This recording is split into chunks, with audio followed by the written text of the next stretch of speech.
Sus. He likewise conveys his deep regrets for not Mga buhay natin ng mga bayani. Oh. So, palakpakan.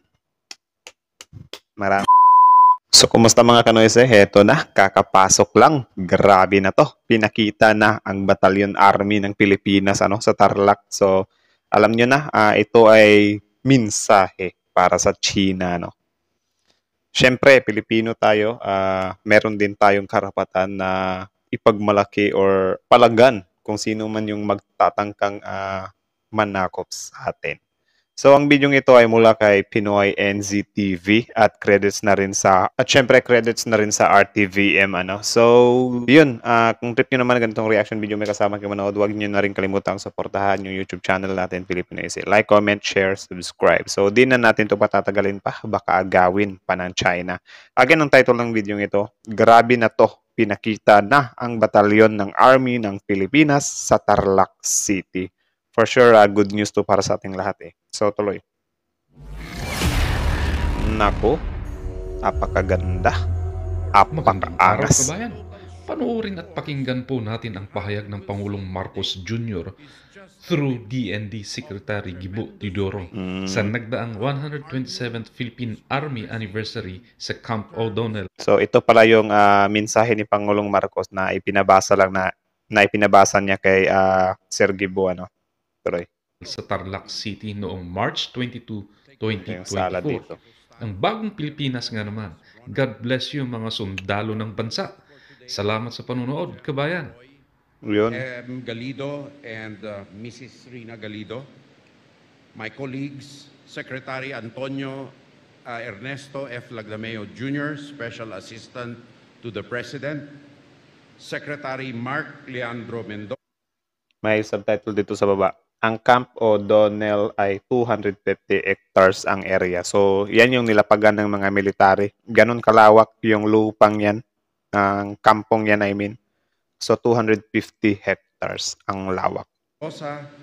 Presidential Advisor on Legislative Affairs, Secretary Andy Centino, Yun. Presidential Advisor on Maritime Concerns, the Executive Secretary, the Honorable Lucas Bersamin, represented by Assistant Secretary Adrian Bersamin, fellow workers in government, of course, the Chief of the Philippine National Police, General Benji Acorda, and Admiral Gavan of the Philippine Coast Guard, fellow workers. Yung Chief PNP ba guys, tanong ko lang, ano ba yung the way of palitan nila? Every year ba? Every administration? Or ano? Paki-comment nga sa baba para magkaroon naman ako ng kaalaman patungkol dyan. So, tuloy. Government, distinguished guests, ladies and gentlemen, present, good morning to each and every one of you. It is an honor to represent President Ferdinand Romualdez Marcos Jr. as we celebrate the Philippine Army's 127th founding anniversary. The President extends his greetings to everyone. Wait lang. Yun. Kita nyo yan, men. Grabe. Apakalupit. Tapos, yun din, may mga vehicle sila, sa likuran nila. Mga tangke, mga armored vehicle, na yung gagamitin ng mga kasundaluhan. Yun. Ilan kaya yung mga sundalong yan sa harapan? Everyone, especially to all the men and women of the Philippine Army on the occasion of this anniversary. He likewise conveys his deep regrets for not mga buhay natin ng mga bayani. So, palakpakan. Maraming salamat sa inyo mga sirs. being able to be with us today. Nonetheless, he wishes that we all have a memorable event. Yun. With your indulgence, I shall now read His Excellency's speech. So ito yung message ni PBBM, pinapabasa niya kay Sir Gibo. Again, tuloy. I extend my warmest greetings to the officers, enlisted personnel, and civilian human resource of the Philippine Army on the occasion of your founding anniversary. Since your foundation, 127 years ago, Wait lang ha, bilangin natin, pwede ba? 2, 4, 6, 8, 10, 2, so mga 20 yan. 20, 20, 20, 20, 1, 2, 3, 4, 5, 100, 200, 300, 400, mga 500 yung isang, isang kahon. Estimated ko lang yun. 500, so marami pala. Philippine Army has endured the test of time, prevailed over battles, and evolved into a force that we can all be proud of. Yun. Not only has the organization been successful in its internal security operations, but it also exerted efforts in shifting to external defense. Equally noteworthy are your peacetime endeavors, which Wait lang ulit, basahin natin. Dito ang hantungan ng Bataan Death March noong World War II. Talaga ba? So dito pala yun. put you at the forefront of rescue and recovery missions aimed at ensuring the safety of our citizens. Our soldiers have become a reliable and calming presence amidst the loss and destruction that come in the wake of disasters and calamities. On behalf of a grateful nation, I give my snappiest salute to the Philippine Army's officers, enlisted personnel, civilian employees, as well as our partners and force multipliers in our communities for the significant roles you play in the accomplishment of the Army's mission. Thank you for your service to our country, which you have enthusiastically rendered Thank you sa ating mga mahal na katundaluhan, mga buhay na bayani. Salute. without expecting any prize or reward in return. I also recognize the Commanding General of the Philippine Army, Lieutenant General Roy Galido, for continuing to raise the morale of our troops through your exemplary leadership. Maraming salamat, sir. Our brave men and women look up to you for inspiration and guidance, and I hope that you will continue to show them your Ang training ground ng Philippine Army, tactical electronic warfare, etc. So yun pala yun. selfless and dedicated Ito yun. service to the nation. The incredible movement of large-scale forces and the total show of force you have and will see today is just a glimpse of the tremendous pace Nako. that our Army is progressing in terms of capabilities. Yun. So carry on, Lieutenant General Galido. So parang pahapyaw pa lang tumin.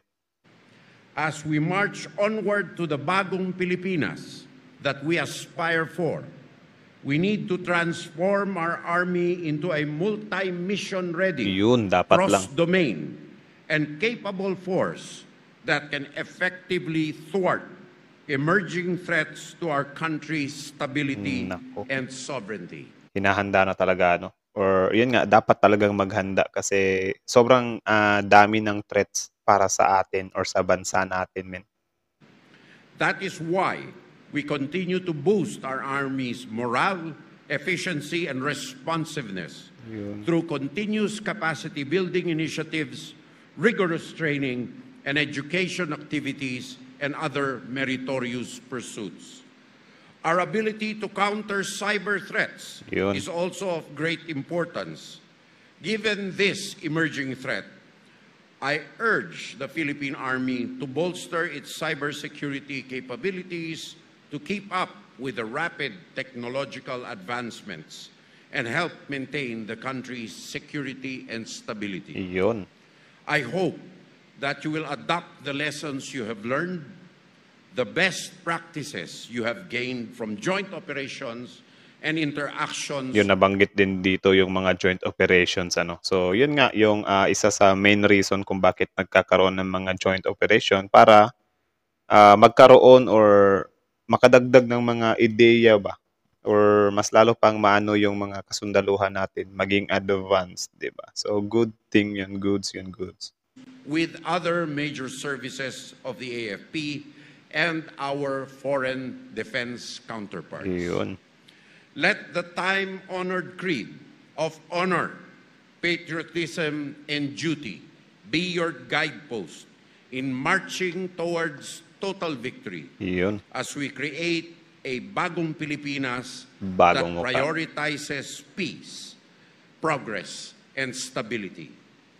Again, I wish the Philippine Army a happy 127th Yun. founding anniversary. Yun. Happy 127th anniversary. Grabe, men.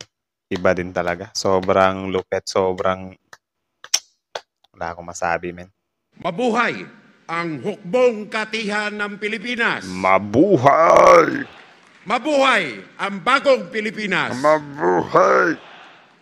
Ladies and gentlemen, those are the words Dami. of the Commander-in-Chief. Grabe. So, ayun, apakalupit. Actually, sobrang nakaka-amaze siyang tingnan, ano. At syempre, proud tayo dyan kasi mga kasundaluhan natin yan. Ginagawa nila ang lahat para protektahan yung ating bansa, ating bayan, ating pag-aari, ating teritoryo, soberanya. Sila yung, human shield ng ating bansa. Kaya sobrang saludo sa kanila, sobrang laking pasasalamat natin sa kanila kasi handa talaga silang magbuwis ng buhay para sa bayan. Like tayo, medyo takot pa tayo kasi wala pa tayo sa mga point na ganyan, di ba? Pero sila talaga, bago pa man nila pasukin yung pagsusundalo, expected na nila na yung kabilang paa nila ay nasa libingan na talaga. Tayo, may ano pa tayo dito eh. Medyo takot pa tayo. Pero, syempre, kung darating din yung time na kailanganin tayo ng gobyerno, halimbawa ganyan, short sila ng tao, no choice tayo, kundi protektahan din natin yung bansa natin, di ba? Kung kukulangin sila sa taong alangan namang tutunganga lang tayo. Wala tayong gagawin kung sakaling sasakupin tayo. Pangit naman yung ganun, di ba? Ako, mas gusto ko na lang lumaban, makahawak ng barrel, whatsoever. Basta lang, maitaboy natin or yung subukan natin ba? Subukan natin na maitaboy natin yung mga mananakot, di ba? Like yung mga ginawa dati ng mga bayani natin. So, sobrang saludo din sa mga bayani natin. At syempre, ito nga, mga buhay na bayani natin ang ating mga kasundaluhan. So, yun lang. Sobrang lupit nun, men. Nung binilang ko ba, yung mga tao dun, teka lang, balikan nga natin. Try nating bilangin. Basta ito, ang expected ko sa tawag dyan. Kita nyo naman siguro yan, oh. Diba? Sabihin na natin ito dito, mga 500 to. So, 500, 500, 1,000, 2,000, 3,000, 4,000, 5,000. Aabot kaya to ng 10,000, men? I mean, nalayo ng yung microphone ko. Aabot kaya to ng 10,000. Yan sila. Tapos yun, may mga tangkidigera pa sila sa likod. Sana nga mas mapalakas pa yung mga kasundaluhan natin. I know sobrang layo nito sa bilang ng mga sundalo ng China, which is yun nga pinaka-threat sa atin, pero at least na lang. Kasi syempre sa labanan, hindi lang naman bilang yung basihan, pati naman yung utak, di ba? Ngayong alam naman natin kung gaano din ka madiskarte yung mga Philippine soldiers natin, di ba? Sobrang dami, men, sobrang lupit. So sana nga madagdagan pa to, tapos syempre yung mga mas high-tech pa din na mga kagamitan. Ang video ito ay sa Tarlac daw to, sa Tarlac. So sana nga mas dumami pa yung mga kasundaluhan natin At syempre yung mga kagamitan nga nila sana maging mas high-tech pa or yung makakapagdala sila ng mga malalakas din na mga mga kagamitan. Diba? So, yun. For sure, ginagawa naman ng paraan ng gobyerno natin yan. Kaya, saludo din sa gobyerno natin.